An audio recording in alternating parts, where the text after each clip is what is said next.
The Watershed Report, brought to you by the City of Atlanta's Department of Watershed Management. A groundbreaking celebration was recently held for an innovative project that will alleviate flooding issues surrounding the historic Vine City and English Avenue neighborhoods. Mayor Kasim Reed was joined by Ambassador Andrew Young, Atlanta Falcons owner Arthur Blank, Department of Watershed Management Commissioner Kishia Powell, Department of Parks and Recreation Commissioner Amy Phuong, and other dignitaries and neighborhood residents to break ground on Rodney Cook Senior Park in historic Vine City. And I want to thank two amazing commissioners. We would not be here without Amy Phuong, and we would not be here without Kishia Powell.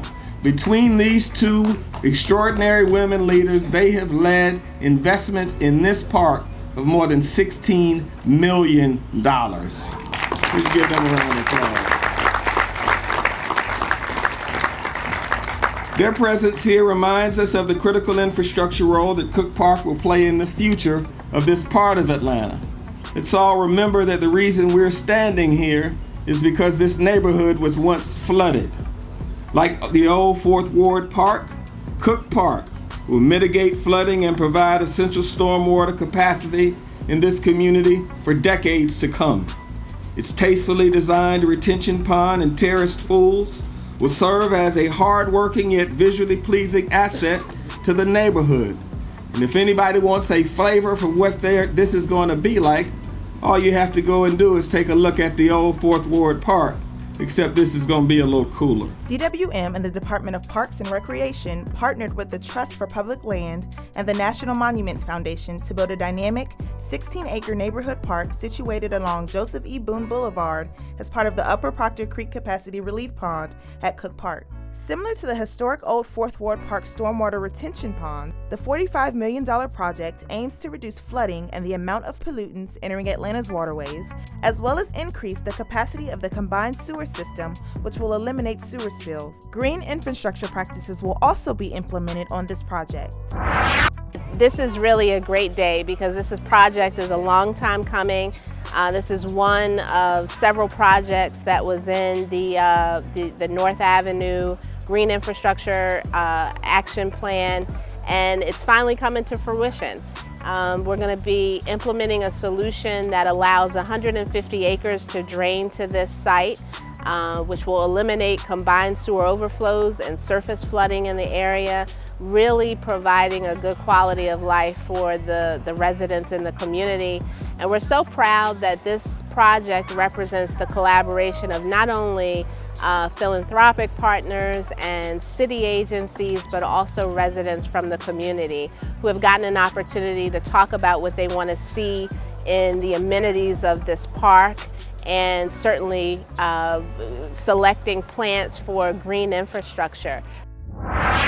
I believe having this park here is just going to make this a more just communicable area. You can come and kind of congregate with your neighbors, meet neighbors you really didn't even know you had, in person, not on social media, and just kind of bring everybody together. I really think this area needs it. I've been here about 15 years, a homeowner here, and we have been talking about this and dreaming about this and hoping for this for quite a while. So to actually be here and to see everything come together, it's very exciting. It's almost surreal. And the original park, this park seems to be even better than the original park design. So we're really excited about everything that's going to be happening here. The flood brought the need from Watershed so that if we want to have a reasonable city, it's going to have to be a beautiful, functioning city.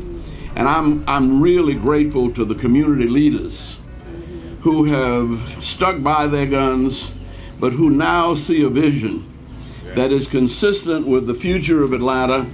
And this whole area, the west side and everything that's happening in Vine City, English Avenue, Castleberry Hills, this entire area is really rising up. And it's dramatically changed for the better by the people who lived in Vine City.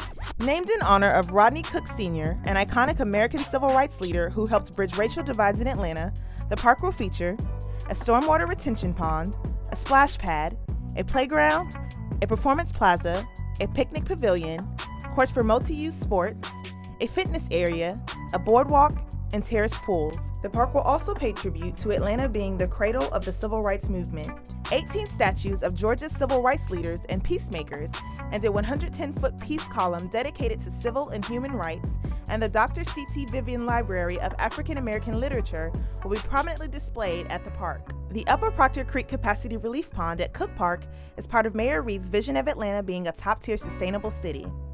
For more information about Cook Park, visit our website, atlantawatershed.org, and follow us on Facebook, Twitter, YouTube, and Instagram at ATO Watershed.